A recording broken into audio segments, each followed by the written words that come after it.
scammers and criminals and fraudsters are targeting helpless patients who are desperate for NHS dentists' appointments. But the head of the British Dental Association told us the real problem is the lack of NHS dentists, and he's waiting for the Health Secretary to come up with a funded plan to get more. Well, joining us now is that Health Secretary, Wes Streeting. Good to speak to you this morning. Morning. Good morning. So Eddie Crouch said that he saw you day one.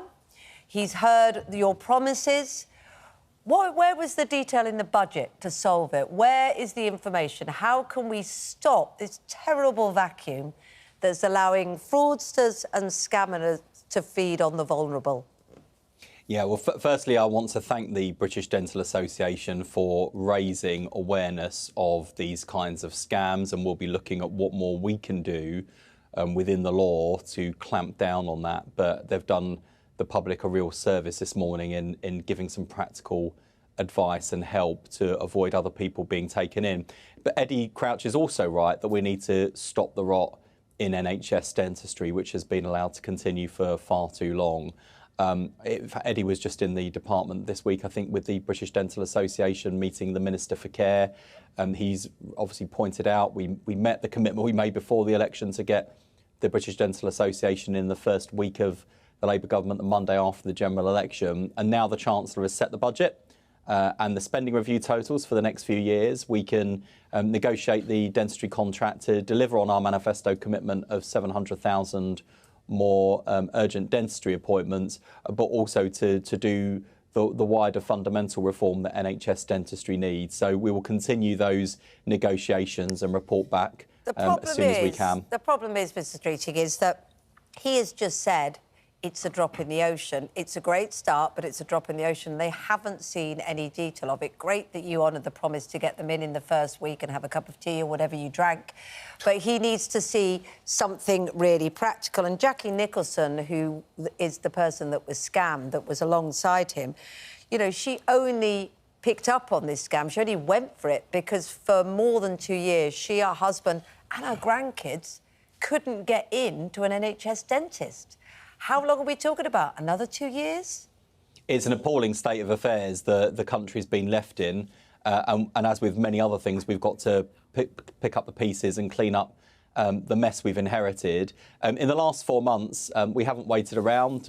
We've been ramping up to the 40,000 more appointments a week to cut NHS waiting lists, ended the junior doctors' strikes that were costing billions and seeing millions of cancelled operations appointments and procedures, and also put in place the funding to employ 1,000 more GPs onto the front line. So we've been cracking on with the job in the last 4 months. The Chancellor's set the budget.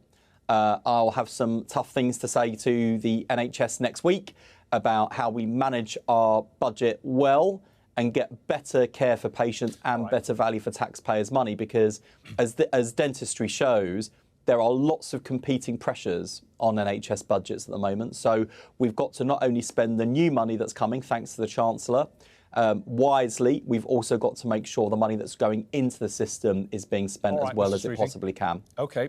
Let's come back to the budget specifically in terms of its potential effect on GP surgeries.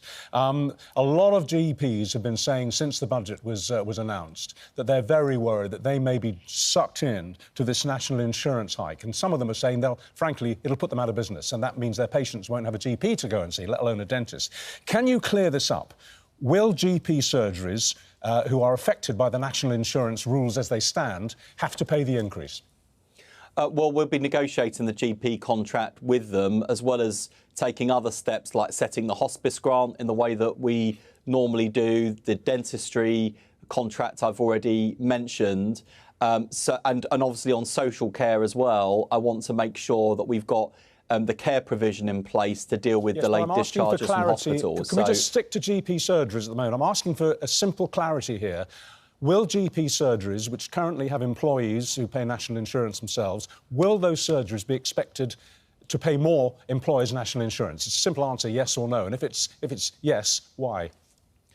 Well, GPs and other parts of the health and care system, although they are contracted by the NHS, they sit formally outside the NHS, so that reimbursement is not automatic. We will be negotiating the GP contract and allocating funding in the way that we normally do.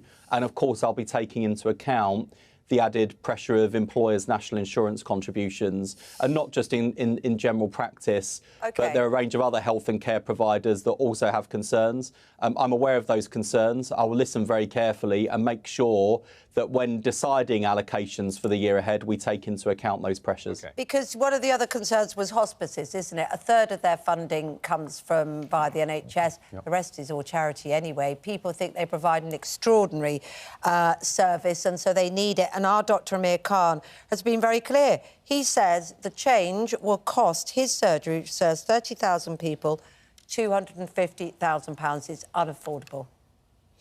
So just on hospices specifically, firstly, I just want to say not just thank you to hospices for the amazing care they provide to people with life-limiting conditions or people at end-of-life, children and adults, but also thank you to the generosity of the public whose donations go to making up the lion's share of funding for hospices. So when it comes to the hospice grant, I am taking into account employer national insurance contributions and those pressures on hospices, and we'll be setting allocations in due course, but I'm aware of the pressure. OK, thank you for that. Now, look, come probably this Saturday, there's a 50-50 chance that Donald Trump will be the president-elect. It's absolutely on a knife edge. If he wins, how is the government going to deal with the incredibly personal critique that now front benchers have made when they were in opposition? You said Trump is such an odious, sad little man. Imagine being proud to have that as your president. How would you deal with President-elect Trump, who has a very long memory for stuff like that? Well, two things. Firstly, the Prime Minister, the Foreign Secretary have been working hard to build a relationship with President Trump and his team, so that in the event that he is elected as the next President of the United States, we start with the strong working relationship, which is in our national interest and in the interest of the United States as well. And it's not often I would pray in aid Nigel Farage, the leader of the Reform Party. But as he said overnight, interestingly, look, President Trump, he speaks as he finds. He had a very good meeting with Keir Starmer not too long ago. And of course, he'll be aware of things that we've all said in the past. There are going to be a heck of a lot of bridges to be rebuilt. I mean, you mentioned the Foreign Secretary. David Lammy said, he's on record as saying just a few years ago, Trump is not only a woman-hating, neo-Nazi sympathising sociopath, he's also a profound threat to the international order. I mean, some bridges can't be rebuilt, can they? Actually, I don't think that's true. I mean, if you look at the Foreign Secretary's relationship with people around Donald Trump, including his vice presidential candidate, his vice presidential nominee, the relationships are strong. And the important thing about this relationship, this transatlantic relationship, is one of the most important alliances that Britain has. We have shared values and shared strategic interests. And with war on our continent in Ukraine, war in the Middle East, and wider geopolitical threats, it is in the UK and United States national interests to work closely together. That won't change whoever the occupant of the Oval Office is.